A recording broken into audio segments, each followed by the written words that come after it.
Welkom bij Pelemaas TV. Twee medewerkers van de stichting Kruisen en Kapellen monteerden maandag een set nieuwe handen aan het Heilig Hartbeeld bij de Paterskerk in Venray. Het beeld werd in het najaar van vorig jaar vernield.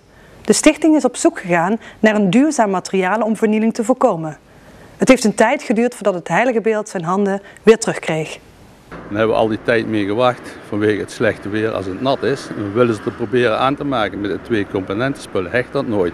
En dan gok ik maar dat vandaag, of wat is het tot nu, goed weer, dat het goed weer is, want anders hecht het niet. Hoe vaak is het beeld al vernield? Nou, zoals ik weet, 2 keer.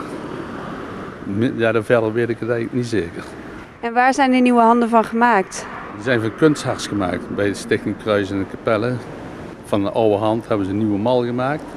En daar hebben we kunststof handen van gemaakt. En dan met verf en structuurverf bekleed. Dat het ongeveer dezelfde structuur krijgt zoals het beeld is. Maar is dat meer bestand tegen vandalisme? Ja, meer bestand in principe wel. We hopen dat het heel netjes en goed blijft natuurlijk. Maar ja, je weet, er is niks bestand tegen vandalisme. Die maken alles kapot. En de handen worden nu horizontaal gemonteerd. Dat was eerst anders volgens mij, hè? Vroeger stonden ze anders, maar dat was vanwege van vroeger voor de oorlog. Daar hadden die vorm van zoals Hitler zijn groet bracht en daar hebben ze die na de oorlog eraf gehaald. En gewoon andersom gezet, dat het kwetsend voor veel mensen was, denk ik. Ook omliggende bewoners zijn blij dat het Heilig Hartbeeld weer in zijn geheel te bewonderen is. Ik heb al een aantal keer contact met de gemeente gehad om te vragen of de handen teruggeplaatst konden worden. Ja, en zij gaven ook aan dat er al diverse malen vernielingen aan verricht waren.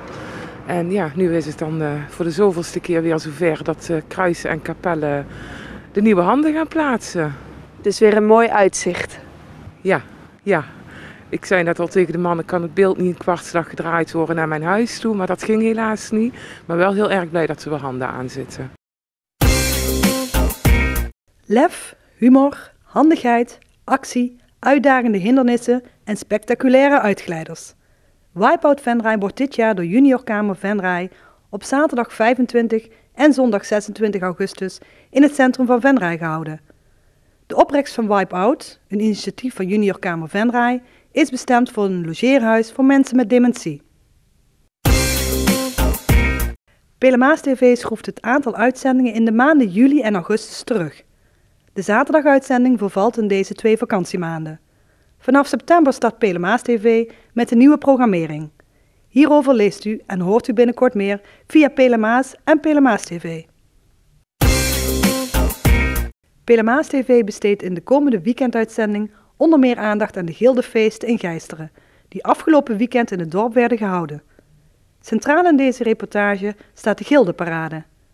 Met de Gildefeesten werd het 540-jarig bestaan van het Koninklijk Sint-Willibrordusgilde in Gijsteren gevierd. In het centrum van Venray vond vrijdag weer het evenement Venray Muzikaal Totaal plaats.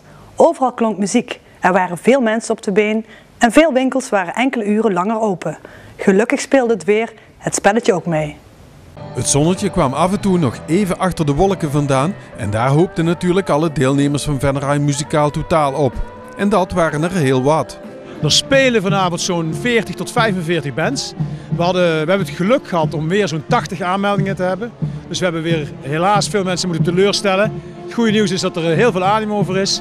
En het goede nieuws is ook dat we die wellicht in de volgende jaren allemaal kunnen plaatsen. En die 45 bands verschillen enorm van elkaar. Zowel in soort muziek als in samenstelling van de band en ervaring. We willen een podium bieden voor zeker ook jonge beginnende muzikanten. Zie je ook het kinderpodium. En direct na het kinderpodium stond ook een bandje met een leeftijd van gemiddeld 13 jaar. Die willen we een podium bieden. Die mensen komen moeilijk aan de bak tegenwoordig in cafés en dergelijke. En Venray Muzikaal Totaal biedt daar echt een fantastisch podium voor. Om al die bands daadwerkelijk een podium te kunnen bieden, zijn er heel wat plekken waar optredens plaatsvinden. Nou, we hebben 5 locaties en we hebben 7 podia, omdat op de Markt 2 podia staan en op de Schouwburgplein, omdat we er wel tempo in willen houden met de wisselingen. Want ze spelen allemaal relatief kort, om zoveel mogelijk bands de gelegenheid te geven. De organisatie van Venray Muzikaal Totaal is bijzonder blij met de medewerking die men krijgt van de plaatselijke ondernemers. We hebben gelukkig ook heel veel sponsoren en mensen in de horeca die mee willen werken om dit feestje mogelijk te maken. En wat wel leuk is dit jaar is dat iemand ons terecht wees op het feit dat wij een podium willen bieden voor mensen. En hij zegt, jullie willen graag een podium bieden, maar jullie plaatsen ze in tenten. En vandaar dat Interhal er iets aan gedaan heeft en ook dit jaar voor ons een podium heeft neergezet. En ik moet zeggen, een fantastisch podium hier op het Arceniusplein. Dus dat soort initiatieven van wie dan ook, om ons te wijzen op onze tekortkomingen, die nemen we heel graag aan. Naast alle bandjes, orkestjes en solisten speelden op sommige plekken ook andere gezelschappen. Ja, wat je merkt is dat dat minder en minder wordt. De dweilorkesten verdwijnen een beetje. Er zijn ook wat koren. Die zijn ook moeilijk te plaatsen op zo'n podium, vaak veel mensen. Wij zijn dus heel blij dat we ze een plek gewoon in het dorp kunnen geven, rondtrekkend in het centrum. En eigenlijk is dat ook wat we willen. Het is Venray Musicaal Totaal is het begin van de zomer. We hebben gisteren de langste nacht gehad. Het is een feestje voor iedereen om eraan te beginnen. En wij juichen alle initiatieven om muziek te maken op de pleinen, in cafés, in winkels, juichen we toe. Geweldig.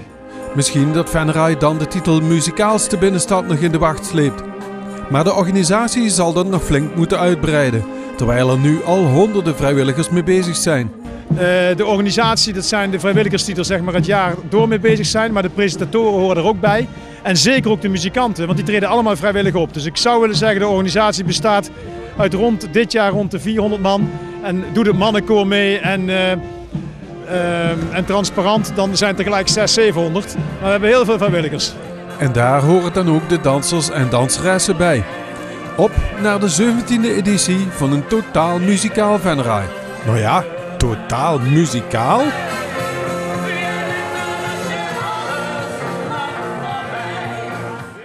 Bedankt voor het kijken. Graag tot donderdag bij een nieuwe aflevering van De Passie Van en zaterdag bij Pelemaas TV.